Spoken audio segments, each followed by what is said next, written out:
Hello, my name is Michael Lambert, and today I'd like to talk a little bit about Brexit. I made my first video almost exactly a year ago today, and that was about Brexit. I wanted to have a bit of a rant because it had affected me, and I thought it was madness and so on. And little did I think that a year later I'd still be making these videos. But I'm extremely grateful to everybody who has subscribed and has liked. And again today, if you haven't already subscribed, I would appreciate it. And if you wouldn't mind hitting the like button, that will also help me get more views. So I want to talk really today about why Brexit could never succeed. It was never a possibility that it would succeed, and it is now a complete failure, and there is no way that it can be made to succeed. It was just a very, very stupid mistake. And I think everybody knows this now. I mean, anyone who's even remotely intelligent knows that it's very obvious that there are so many bad things that have happened, so many disadvantages following Brexit, without really any benefits whatsoever. I mean, we had the ludicrous situation last year, where Lord Gormless, after 5-6 years after we'd voted to leave, was advertising for someone to look for Brexit opportunities. We've now got the absurd, ridiculous Rees-Mogg, who's been appointed as minister to try and find Brexit opportunities, and he obviously started by consulting the great brains of this nation, the great minds, the great thinkers, the deep thinkers of this nation, by appealing to the readers of the Sun newspaper to ask them if there are any laws that they would like to get rid of that we've had to suffer as members of the EU. This is a question that's been asked many times. People have been saying, and people who've said that we want to take back control and so on, they've fallen for that particular line. And when asked, when we take back control, what sort of laws would you like to get rid of? Nobody's got an idea. And I'll bet you that Rees-Mogg, in response to this appeal to the Sun readers, will get lots of letters saying straight bananas and eating fish and chips out of newspaper again, as things that we were unable to do as members of the EU. We're bringing back pounds and ounces, which of course is fantastic for anybody who's over 50 and can remember what they are. Anyone under 50 years of age has got no idea what pounds and ounces are. Next thing is probably going to be pounds, shillings and pence, I don't know, and what hanging. There's so many things we can do now. We're free from the nightmare of all this legislation that everybody hates so much but can't think of. So Brexit was all about taking back control, and we've taken back control. We can do just what we like now. We can put those little crowns on the pint beer glasses now, which we apparently were not allowed to do whilst we were in the EU, apparently.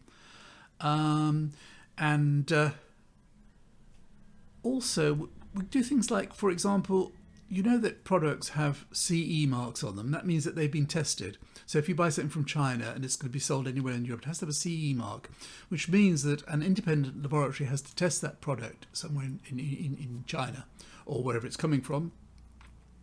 They have to then get a certificate, and that product is then safe to sell previously in the EU. But we are now going to we've got a better system now. We're going to have our own system. It's a UKCA mark we're going to have, UKCA mark. So all the products that are made in China, say, which are sold in the EU and in the UK, will have to be tested twice. Testing is quite an expensive process, and every single product has to be tested. So we're going to double the amount of testing that has to be done. It'll add costs, of course. It'll make everything more expensive because there's this extra testing, but it means that we won't be using the EU's mark. That's the main thing. We won't be using the CE mark anymore. It'll be the UKCA mark. So that's another great benefit. Apart from that, I think that's when the benefits start running out. The government produced some paper which was all about the benefits of Brexit. It was a bit like I talked last week about about Michael Gove's levelling up drivel, and this paper that the government put out, it was 105 pages of stuff about what is just aspirational drivel. rubbish.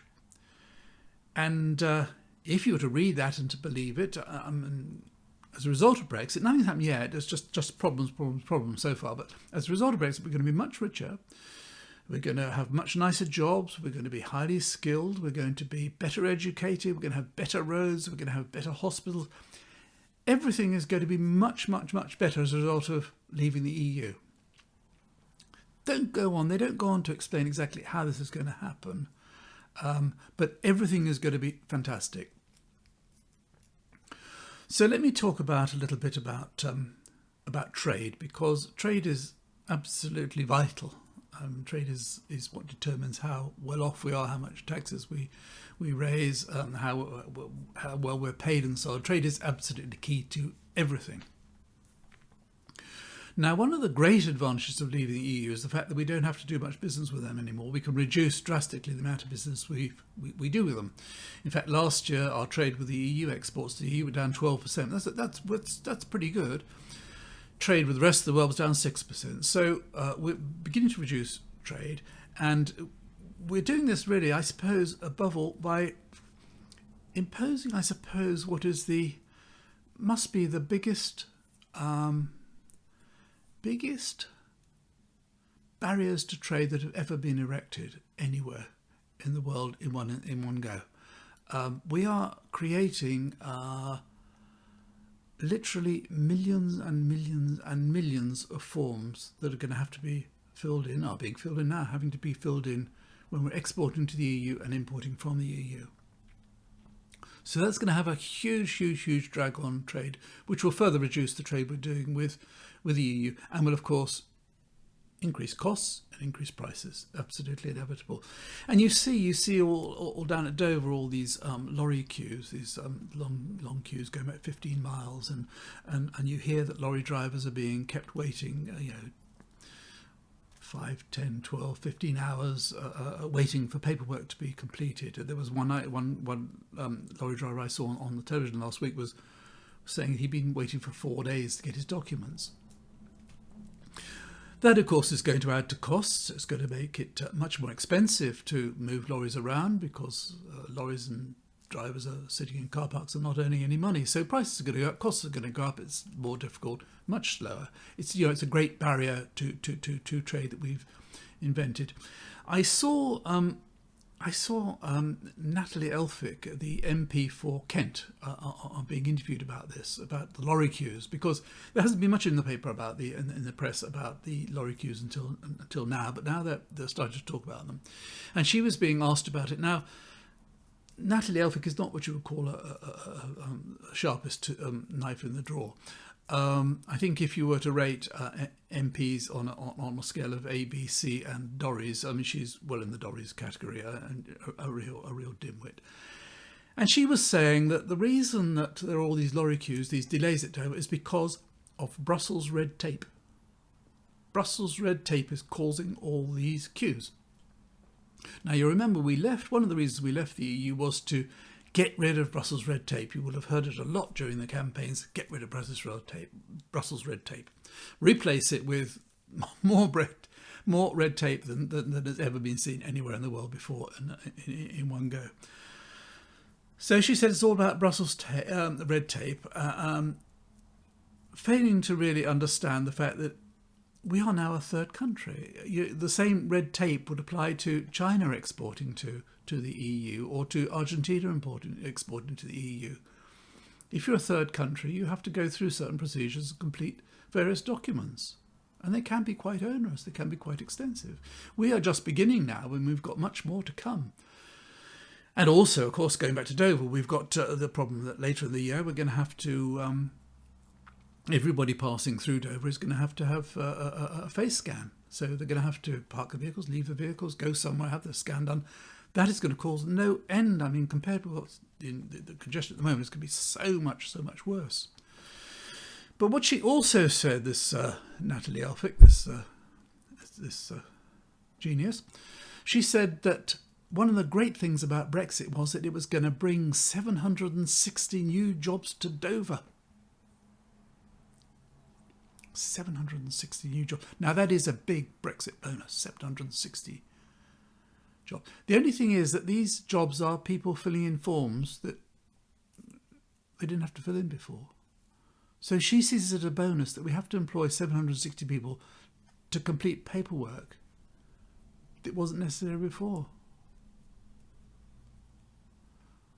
And so this, I mean, there's one of two things may happen at Dover. Either the queues are just going to get more and more and more, longer and longer and longer, or people are just not going to come here. There was I saw the other day a fruit importer was saying that the cost of a lorry coming from Spain used to be £2,000. It's now gone up in the last few months to £3,200. Now, a lot of that cost, of course, is fuel costs, which we can't do anything about. It's nothing to do with Brexit. But what it does mean is that it's going to mean prices are going to go up, obviously, but it's going to mean that the transporters maybe will say, well, sod it, we'll not bother. We'll go somewhere else.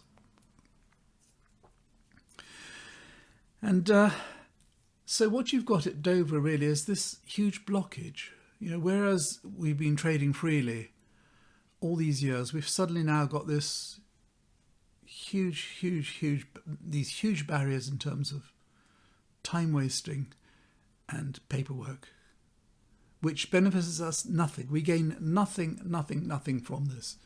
It's a complete waste of time, which was never necessary before. But it's one of the consequences of Brexit.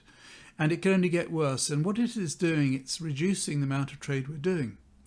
Because the whole idea of this trade thing is that we should not worry about the EU so much. We should go off and find business in the developing world. We're told all the time that the EU is a corrupt, it's a criminal, it's an incompetent organisation. It's falling apart and it has got no future, and people are going to be leaving one after the other. Whereas we should go off to the developing world. We should go off to Africa, and we should go off to the Far East and all these poor countries, and we should sell them goods. We should do business over there. And I mean, it doesn't really need to be explained how absolutely crazy that is. You know, if you go off to Indonesia, you go off to Nigeria and try and sell. What are you going to sell? What are you going to sell? You know, the UK is on a very similar level in terms of prosperity as the whole of the EU. Germany is obviously richer, and places like Romania and Bulgaria poorer. But generally speaking, we're all fairly similar levels of prosperity. And we've been able to sell goods that were appropriate in those markets, and to buy goods, and to do so very easily, and to be able to exchange goods, small quantities of goods, fast delivery and all the rest of it. But if you go off to Indonesia, or you go off to Ghana, or you go off to Ecuador and you try and sell stuff, in the first place, it's a long way to go. It's expensive to get there. It's expensive to ship goods there. You can only really sell, you can't sell a box of this, a box of that to Peru. You've got to sell container loads. So we've got to go after all these new markets, which are very generally on the whole much poorer than the EU. And we've got to then persuade them to buy stuff from us. God knows what we're going to make. What are we going to make? What do we make that's cheap and competitive on a world market? There's a place called China that does all that. And there are a whole load of countries, Vietnam, the Philippines and so on, that are all copying China and tending to replace them with really, really cheap stuff. And so we're supposed to go off and having, you know, really written off the EU, we're supposed to go off and find business in these countries. It just isn't going to happen. It is not going to happen. But nobody troubled to think this through. You know, it's a bit like, supposing you've got a convenience store, and you've got lots and lots of regular customers you've been dealing with for years, and they're all very happy, and they keep coming in, and you know a lot of them and so on. They buy stuff from you regularly, all the time they're buying from you. And then you get some sort of loudmouth, a guy called Mr. Forage perhaps, comes into your shop one day, and he keeps telling you, you should go and start a business in some of these other towns. You know, they're towns 30, 40 miles away. You can do a lot of business up there, fantastic up there. Yeah, you've got to do it. And he eventually persuades you. And so what you do, you say to your customers, well, in future, I'm only going to be open on Mondays because the rest of the week I'm going to be looking for other business elsewhere. So if you want to come in, you've got to fill in a form, say what time you want to come on Monday, and I'll make an appointment to see you here. Oh, and by the way, I'm going to have to put prices up because I can't stay open quite so long. And so your customers take one look at that and they say, well, Okay, I'll go somewhere else, thank you very much. And so you go off driving to these other towns that Mr. Forage has told you where you can get all this fantastic new business. And you go there and you find they're quite poor. You find they don't really need anything. There's nothing obvious they need. There's nothing you've got. There's nothing you can make that you can supply them. And so you come back and your customers have all gone. And you haven't really got enough money coming in to pay the rent. And what do? See, the whole pie in the sky theory of Brexit is before we left the EU, we were doing okay. If you think back to London 2012, we were doing really well. We were respected the world over. We were really quite prosperous, and we were quite a harmonious society. Everything was fine. And then suddenly, because of Farage and Johnson only because he wanted to become elected, they start talking about how things could be so much better. How much better do they want it to get? I mean, things get better, especially in the whole economy, they get gradually. But suddenly, if we just got free from the nightmare of EU membership, suddenly everything would get so much better. We'd have so much more money, so much more freedom. We could go all over the world. And above all, we could stop all these terrible Europeans coming here, driving lorries, working in care homes, working in coffee shops. Stop all that. And so we left. But it was always so absolutely obvious that it couldn't work. And the problems we've got now are not only that we have to replace all this business we're losing with the EU, and there's very little prospect of replacing that. I mean, the prize was always going to be a deal with America. And it's very obvious we're not going to be doing any deal with America for a very, very long time. Recently, the Americans they removed tariffs on steel coming from the EU. They haven't removed it from steel coming from the UK. We're certainly not very popular with Biden, and certainly not with Kamala Harris. And I think Johnson knows that it's going to be years and years and years before the Americans even want to talk about a deal. So that's not going to happen. So we're in a bit of a mess. And then, of course, on top of all that, there's Northern Ireland, a problem for which there is no solution. The unionists say they refuse to accept any controls on goods moving from the UK to Northern Ireland, and if there is no border on the mainland between Northern Ireland and the Republic of Ireland, the border between the UK and the EU is open. And that's what the DEP want. And they're not settling for anything less. We've got Liz Truss is going to go and sort it all out, of course, so it's probably not the problem that we might think it appears. And there are other small things. I thought the other day about tourism, you know. London, up until about a couple of years ago, was the second most visited city in the world. The second highest number of tourists came to London. It was something like 20 million, so between 20 and 30 million, I think, tourists were coming each year to the UK, particularly to London, and spending billions. Huge, huge industry. Well, Europeans previously used to be able to come here with an ID card. Didn't need a passport. Many Europeans don't have passports because they don't need them, because you can move around freely within Europe with an ID card. Now, of course, we've left, and so we want to see passports from everybody. So it's another reason not to come to London. I mean, there are lots of reasons not to come here now. We're seen, I think, as probably a rather chaotic and unfriendly place that doesn't like Europeans. But nonetheless, things, for example, school trips. You know, if you've got a classroom of 30 children and 3 teachers, and they've all got to go and get passports just for a weekend trip to London, they're not going to do it. They go somewhere else. And so tourism is a huge industry which has really been wiped out. It's just another one. And that's cafes, that's restaurants, that's hotels, that's all these souvenir shops you see up and down Oxford Street, these huge souvenir shops. You know, the ones that are selling goods at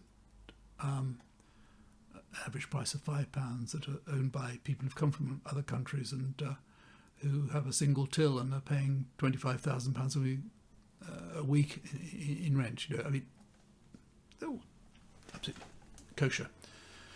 Anyway, they've all gone. Now, they've all been refurbished. They've all been done up with very expensively refurbished. They're all sweet shops. They're now selling sweets from a single till in a huge, great shop.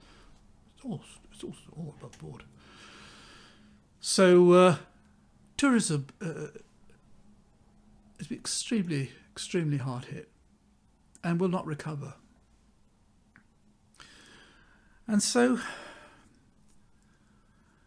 we seem to become, as a result of all this chaos, because the whole world can see, as I said before, politicians can see, anybody who isn't completely stupid can see that Brexit is a disaster, can see the madness of Brexit, and can see the stupidity of a Prime Minister who's saying all the time, fastest growing economy in the G7.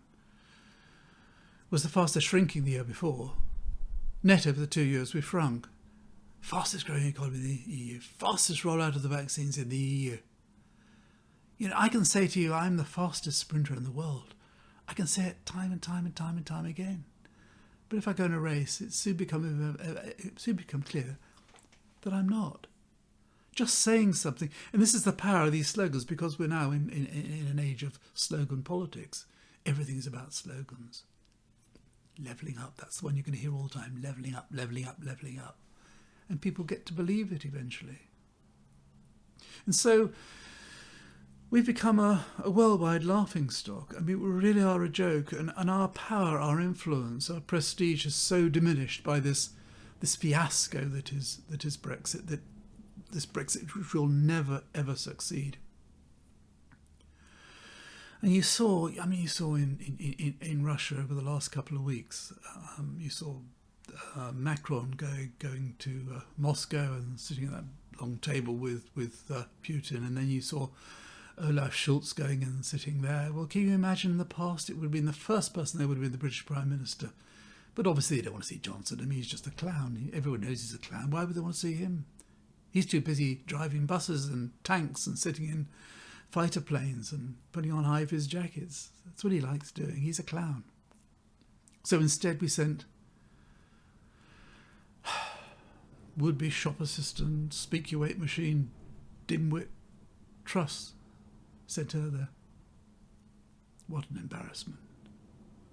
First of all, she arrives in all covered in furs, apparently, when the weather was unseasonably warm. And then she had a photograph taken in a fur hat in Red Square, just like Mrs. Thatcher had done all those years ago. And in the same way she'd previously had a photograph taken in a tank, just like Mrs. Thatcher, because she sees herself as being the next Prime Minister. And then when she met Lavrov, they had a meeting, and then he had to... I mean, you can see, you know, whatever you think about the Russians, I mean, they are just... they're just gangsters, aren't they? I mean, they are gangsters. But nonetheless, someone like Lavrov, he's an assistant gangster.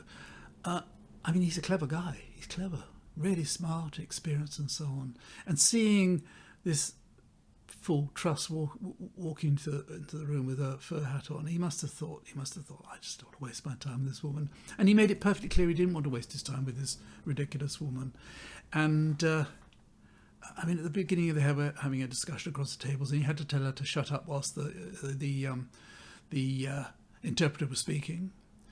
And then during the course of the discussions, he obviously saw her as being a complete idiot, because after all, don't forget, a few weeks ago she talked about helping our sending aid to our, or sending supplies to our Baltic friends around the Black Sea. I mean, that in itself is just, for a Prime Minister, is just so stupid. I mean, just unbelievable. Anyway, Lavrov said to Truss, did she think Russia had a right to move its troops to Voronezh and Rostov? Now, she's the Foreign Secretary, and she's going to the area to discuss the situation. And she's asked by the Foreign Minister of Russia, if she thinks it's okay for them to move their troops around these two cities, Voronezh and Rostov. And she replied, the UK will never recognise Russian sovereignty over these regions. They're both cities in Russia. They're not far from the Ukraine, but they're in Russia.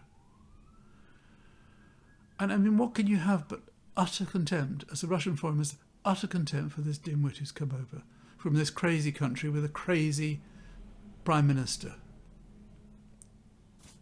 And she doesn't even know that Rostov is a city in Russia.